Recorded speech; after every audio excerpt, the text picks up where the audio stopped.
Hi friends, తంబెల్ చూసే ఉంటారు కదా. Welcome back. Gouse Rubina blogs. ఈరోజు నార్త్ స్టైల్లో పోహాని చేద్దాం, ఓకేనా. కావాల్సినవన్నీ ఫస్టే చూపించేస్తున్నాను. కావాల్సిన పదార్థాలు: స్టవ్ మీద కడాయి పెట్టేసి ఆయిల్ వేయాలి. ఆయిల్ వేడెక్కాక పల్లీలు దోరగా వేయించుకోవాలి. తాలింపు గింజలు వేయాలి. అండ్ తాలింపు గింజలు బాగా రోస్ట్ చేసుకొని, రోస్ట్ అయ్యాక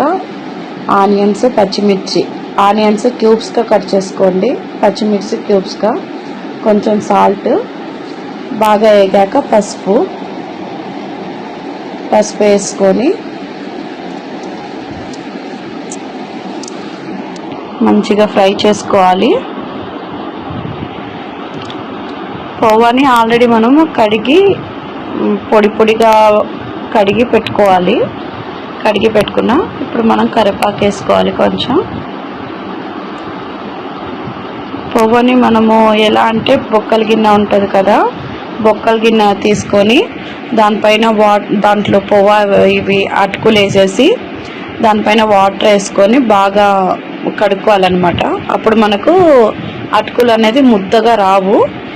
ఎగస్ట్రా వాటర్ అన్నీ బొక్కల గిన్నె నుంచి కిందికి వెళ్ళిపోతాయి. ఇప్పుడు కరివేపాకు బాగా చిటపటలాడేలాగా ఫ్రై చేసుకోవాలి. తర్వాత టమాటాలు కూడా క్యూబ్స్గా కట్ చేసుకోవాలి. కొంచెం పెద్ద క్యూబ్సే అనుకోండి. కట్ చేసుకొని బాగా ఫ్రై చేసుకోవాలి. సాఫ్ట్ అయిపోవాలి. టమాటా అంతా సాఫ్ట్ గుజ్జుగా అయిపోయాక మనం సాల్ట్ అది కొంచెం చూసుకొని ఇప్పుడు పొడిగా చూడాలి. ఎంత పొడిగా వచ్చిందో పోవా. బాగా ముద్దగా అయిపోదు అనమాట. బొక్కల గిన్నెలో కడుక్కుంటే పోవా వేసుకొని మొత్తం బాగా కలుపుకోవాలి. మంచిగా కలుపుకొని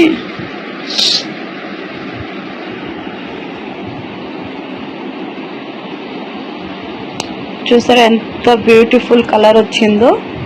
ఇది యాక్చువల్లీ ఆర్గానిక్ పసుపు అండి. ఇది మన మహారాష్ట్రలో శ్రీ వెంకటాస్ అని అక్కడి నుంచి తెచ్చుకున్నాము. దాని గురించి డీటెయిల్స్ మీకు తర్వాత వీడియోస్లో చెప్తా. లాస్ట్గా కొత్తిమీర చల్లుకోవాలి పైనుంచి. కాస్త 1 సెకండ్ అలా మూత పెట్టి హీట్ పైన పెట్టుకోవాలి. స్టవ్ ఆఫ్ చేసేసి మనం సర్వ్ చేసుకోవచ్చు.